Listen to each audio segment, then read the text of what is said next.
तो एक बार फिर से हमारे YouTube चैनल में आप सभी का स्वागत है। आज हम लोग पाठ 11 वृत्तों से संबंधित क्षेत्रफल, इस पाठ का एक महत्वपूर्ण सवाल पढ़ेंगे जो यूपी बोर्ड परीक्षा 2022 और 23 में आया हुआ है। इसमें प्रश्न कह रहा है ए बी और सी डी केंद्र O तथा त्रिज्याओं 21 सेंटीमीटर और 7 सेंटीमीटर वाले दो संकेंद्रीय वृत्तों के क्रमशः दो चाप हैं। यानी जो ए बी है ये क्या है, चाप है, और सी डी भी क्या है, चाप है। चाप मिस आप चाप कह सकते हैं। तो ये ए बी और सी डी क्या है, चाप हैं। तो यहाँ आप देख सकते हैं ये ए बी है, ये एक चाप है, और एक चाप यहाँ पे सी डी है। ये चित्र में चित्र दिया हुआ है, और इसमें जो ये त्रिज्या दे रखा है, तो ये बड़ा त्रिज्या है तो हम इसको कोने आर से लिख लेते हैं, बड़े आर से लिख लेते हैं। और ये छोटा त्रिज्या है तो हम इसको किससे लिख लेंगे, छोटे आर से लिख लेते हैं। और दो संकेंद्रीय कह रहा, संकेंद्रीय माने जिनका केंद्र एक ही हो, ऐसे वृत्तों को संकेंद्रीय वृत्त कहते हैं। जिन दो वृत्तों का केंद्र एक ही हो, ऐसे वृत्तों को क्या कहते हैं।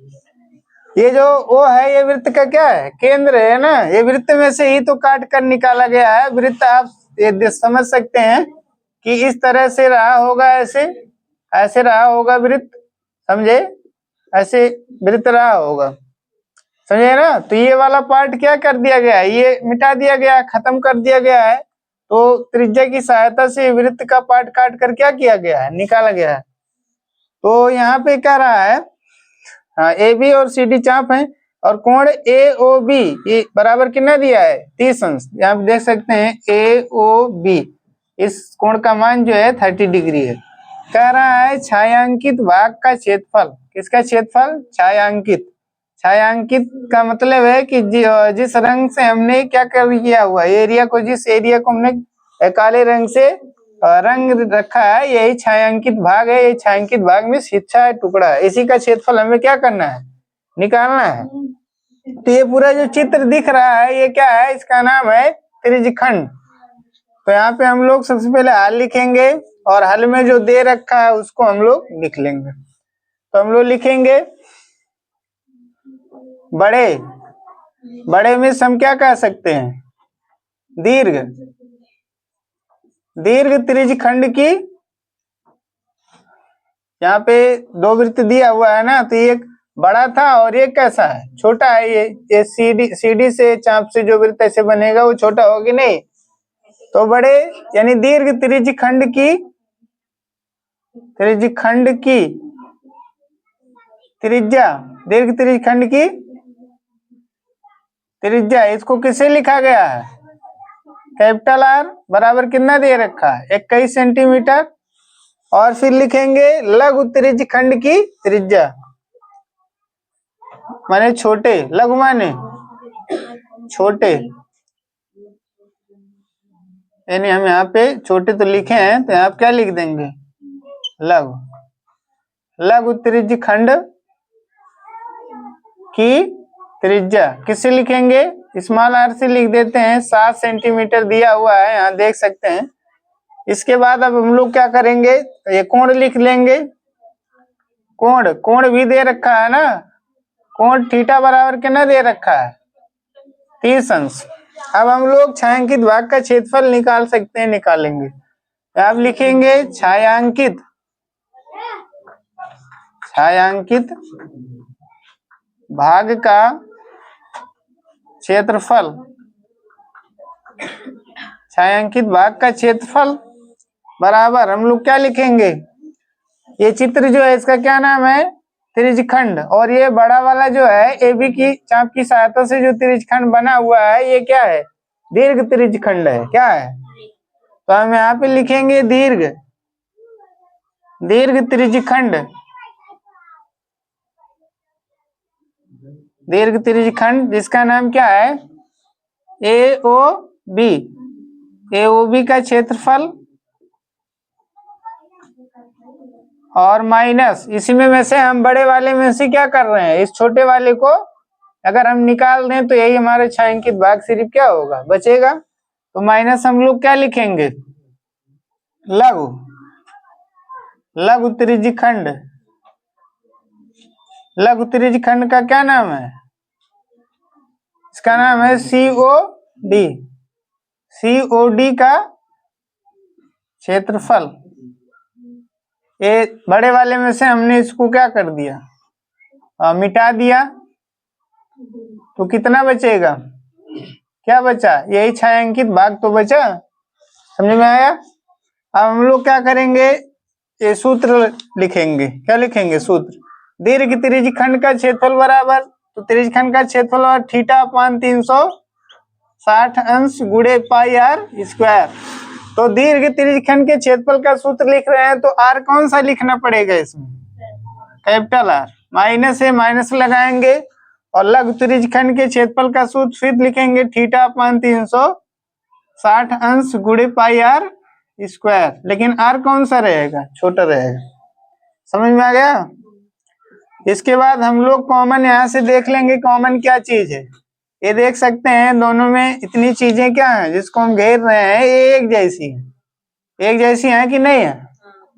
तो इसको हम क्या करेंगे, बाहर ले लेंगे। कहाँ ले लेंगे, एक कोष्टक से बाहर निकल जाएगा, यानी थीटा अपान 360 अंश, और क्या लिख देंगे, पाई, और जो बचेगा उसे ब्रैकेट में, इस ब्रैकेट में बचा रह जाएगा, क्या बचा, R square, capital R square minus small R square. इतनी बात समझ में आ गई, समझे। इसके बाद थीटा का मान रख लीजिए। थीटा का मान कितना दे रखा है, 30 अंश, जो भी यहाँ था हमने मिटाया, तो यहाँ पे लिखेंगे 30 अंश और बटा 360 अंश, और गुणे पाई का मान कितना होता है, 22/7। हमें रखने के लिए कोई मान दिया नहीं है, तो हम लोग क्या रख लेते हैं, 22/7। और ब्रैकेट में क्या लिखेंगे, कैपिटल आर का मान कितना है, 21। 21 का यहाँ पे क्या हो जाएगा, हाँ 21 का स्क्वायर माइनस कितने का स्क्वायर, स्मॉल आर का मान क्या है 7, 7 का स्क्वायर। तो 21 का स्क्वायर और माइनस 7 का स्क्वायर। तो इसको काटिए, जो कट रहा है 0 से 0, ये क्या हो गया, कट गया। 3 बटा कितना बचा, 3/36, और गुणे 22/7, और गुणे यहाँ पे भी गुणा छिपा हुआ है। 21 का स्क्वायर कितना होता है, 21 का स्क्वायर 21 एम होता है 441। कितना होता है, ये गुणा करके आप देख सकते हैं यहाँ से, 1 एकन्नम 1, 1 दूना 2, फिर 2 एकन्नम 2, और 2 दूना 4, कितना आ गया 441। माइनस माइनस कितना लिखेंगे, 7 सते 49।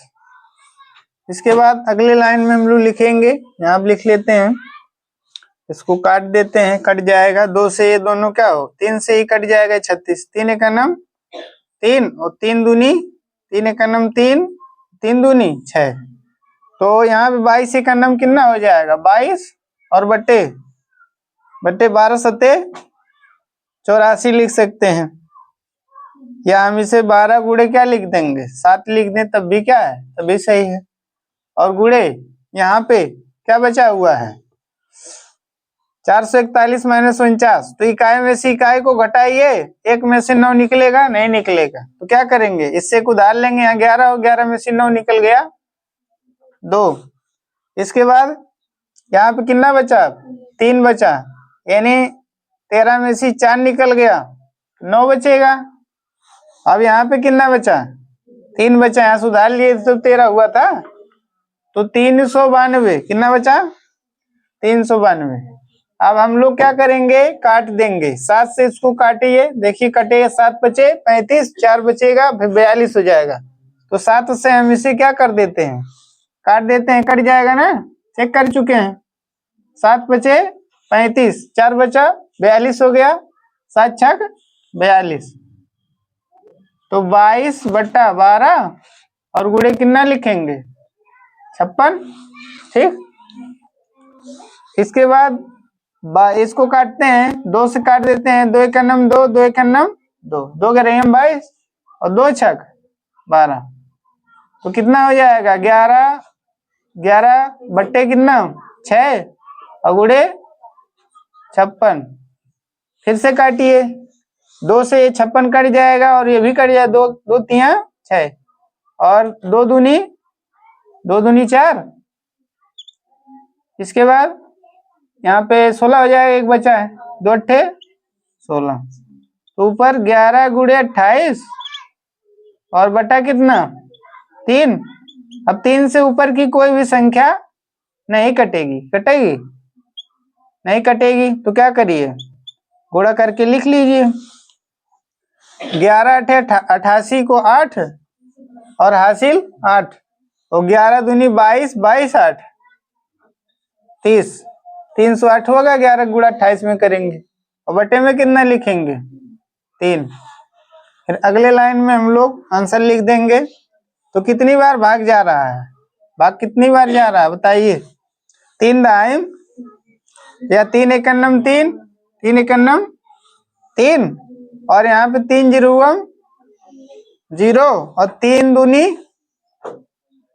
6, 3 दूना 6 हो जाएगा। इसके बाद बचेगा कितना 2 बचा। तो आप सही में आंसर लाना चाहते हैं तो यहाँ सही निशान लगाएंगे, जो शेषफल बचा है उसे ऊपर लिख देंगे 2 और जिसका पहाड़ा पड़ रहे थे जो हमारा भाजक है जो नीचे है उसे यहाँ नीचे क्या करेंगे लिख देंगे। तो ये आंसर हो जाएगा। या आप दशमलव में लाना चाहते हैं तो यहाँ पे दशमलव लगाएं, उसके आगे भाग कर लें, फिर भी आंसर हमें तो भी आंसर क्या होगा मिल जाएगा। तो यहाँ पे हम लोग अब क्या लिख देंगे मात्रक लिख देंगे। क्या लिख देंगे मात्रक। यहाँ पे सेंटीमीटर में त्रिज्याएं दी हुई है, सेंटीमीटर लिखेंगे और चूंकि ये क्षेत्रफल निकाल रहे हैं तो इस पे क्या लगाना पड़ेगा स्क्वायर। ये क्या हो जाएगा आंसर हो जाएगा। तो मैं उम्मीद करता हूँ ये सवाल समझ में आया होगा। तो वीडियो अच्छा लगा हो तो लाइक करिए, चैनल को सब्सक्राइब करिए। वीडियो देखने के लिए धन्यवाद।